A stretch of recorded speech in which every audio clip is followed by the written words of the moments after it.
On you tool addicted maniacs, not only has the V series finally dropped at Lowe's, but so has some of the overdrive tools. So let's go in here and see what they got. CRAFTSMAN now has their 182 pair head ratchet in the overdrive series full lifetime guarantee. These are manufactured in Taiwan. Very nice, big improvement from the 92s. Plus they have the new low profile version. These ratchets, 72 tooth low profile ratchet design, thinner up to 25% in the gear head. Also made in Taiwan. Now these look really nice.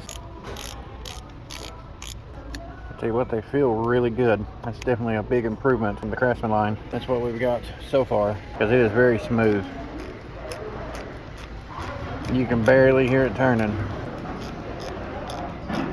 We do have some brand new CRAFTSMAN overdrive right here. You can see inside of the sockets, it's basically got the RBRT design on the interior of the sockets, just like you would see with Mac Tools RBRT wrenches. We got it on all of them, the 1/4 inch drive, 3/8 drive, 1/2 inch drive, and we got a variation to choose from here in each and every one of these sets.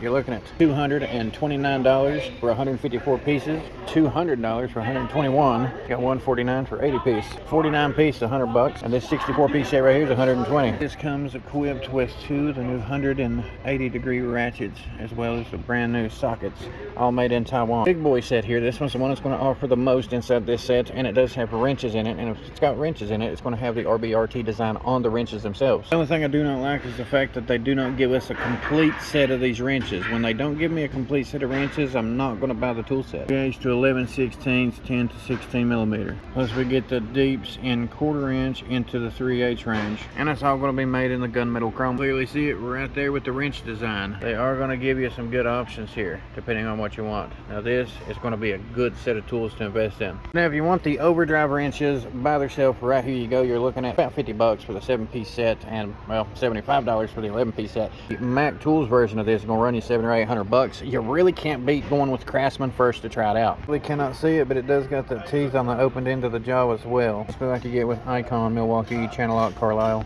But none of the other ones have that design on the inside, with the exception of the RBRT line. Think about it, the other gunmetal chrome versions of these are a 12-piece design. These are all 6 points. So you're looking at something that's going to give you a much better grip, a lot less rounding, and then they add this to it. So we will see how this goes, but this is something they should have done 2 years ago, at least as far as the V-Series release goes. Considering that I'm in rural America, my Lowe's doesn't have nowhere near the selection of tools of a bigger Lowe's in a bigger city. If they would have released that V-Series initially in stores, they would have sold a lot more products. But you know, CRAFTSMAN decided to wait a year or two before they did it, which meant people like me who was wanting to try some tools out went to other alternatives as opposed to buying their tools. There is nothing like seeing something in store, in your hands, feeling it, deciding you want to buy it. The V-Series looks phenomenal. I would love to see it in my hands today, and I would probably buy stuff that I don't even need, quite honestly. I've been trying to buy some more tools as of late because I'm wanting to upgrade the quality of the tools that I got laying around the house. I really do like this selection so far. Hopefully they stay with it, but there is some things that they would have to change before I buy any of these tool sets. I don't like investing in tool sets whenever they skip sizes. I don't like buying them whenever the deeps doesn't match the amount of shallows that you got in the set. And I like for those sizes to go up to a certain size before I'll invest in them. As far as my opinion on the V-Series, I am going to wait until I get a full selection in front of my face. Because you know what, I might not be able to afford buying all these things at one time, but I just can't resist. I am someone who has been a fan of CRAFTSMAN ever since I was a little boy. It's something that has always been in my family, from my grandfather, my great-grandfather, all the way down to me, and it's something that I'm going to always try to invest in, especially if it's a good quality tool. And let me tell you something, I like what CRAFTSMAN doing with this V-Series, and I also like what they're doing with the overdrive series. These wrenches are specifically something that I would absolutely love to have. I'm just someone where I work on industrial machines all the way to automotive stuff and a little bit of everything in between. I always like getting a full range of sizes from 1/4 inch all the way up to 1 inch, from 8 mil all the way up to 24. The only thing I might not invest in is these socket wrench sets. Now I do like the ratchet. If I do got to buy them individually over the years, it's exactly what I'm going to do. But if they ever was to sell these socket sets with full sets in them, I would probably buy the tool set. CRAFTSMAN is an actual iconic brand. Probably something going to go head to head with the Icon brand. After all, Stanley Black & Decker does own Proto, Mac Tools, and CRAFTSMAN. Places like Harbor Freight, they pick out a design and say, hey, we want our stuff to look like that. The CRAFTSMAN Tool Company is clearly trying to produce a better quality tool, and that's definitely something I can get behind.